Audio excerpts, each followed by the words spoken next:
As I was finishing up the third episode of Raised by Wolves, it dawned on me that HBO now has 2 killer robot shows in its lineup, but with very different budgets and ways of presenting their themes. So today we're going to talk about Westworld and Raised by Wolves. Let's get into it.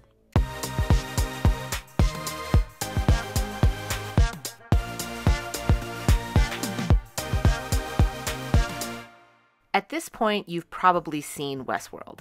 HBO promoted the shit out of it as the Western genre's Game of Thrones, and the first season was one of the most talked about shows on the internet, with everybody theorizing and trying to predict the plot twists. It was a certified smash with a very recognizable cast and those big-time HBO production budgets that make their shows really live up to the tagline that it's not TV. That first season of Westworld in particular was a masterpiece. We were immediately invested in Dolores, a simple robot living out her loop as the rancher's daughter for the amusement of the park's guests. We were intrigued by William, who seemed like he wasn't buying into the whole idea of the park until he suddenly found himself completely immersed in Dolores's world. And who could forget the endless speculation about time jumps and the true identity of the sinister man in black? The sci-fi elements and the inner workings of the Delos Corporation provided incredible world building and really let the show explore philosophical ideas about consciousness and humanity in a way that narrowly avoided coming off as super pretentious. It certainly didn't hurt that Westworld also looked expensive. There were gorgeous CGI moments and big sweeping scenery that really lent itself to that cinematic quality we've all come to expect from the good folks at the home box office. With the launch of HBO Max, we're starting to see some streaming-only originals, and this is where we find Raised by Wolves. The series is set in the future on a distant world where 2 androids are trying to raise a child. We learn that their mission is to restore humanity after a civil war between atheists and the dominant religious group basically ruined everything on Earth.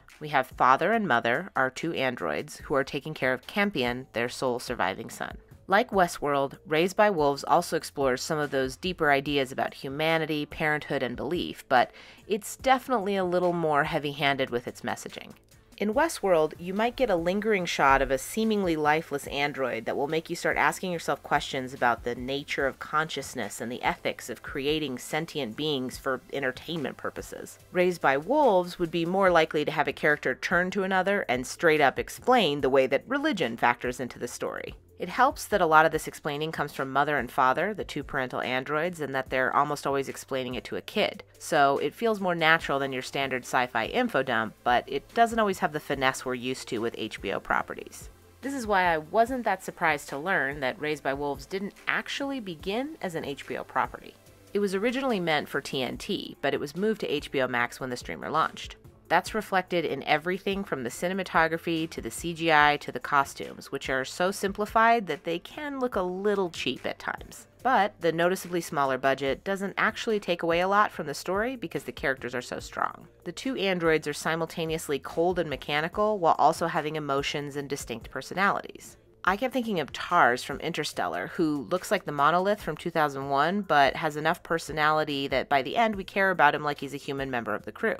These androids look human, and the actors avoid that typical robotic performance, but they still manage to keep something just a bit off and different enough for us to not think about them as 100% human. Amanda Collin as Mother is probably the strongest performance of the entire cast because she manages to be both terrifying and completely sympathetic at the same time. The first season hasn't concluded yet, so I'm still really curious to see where the show will go. And it was recently renewed for a second season, so we'll probably see at least a little increase in budget moving forward.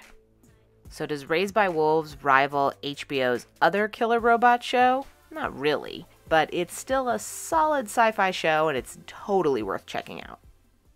Thanks so much for watching, and stay tuned for the next one.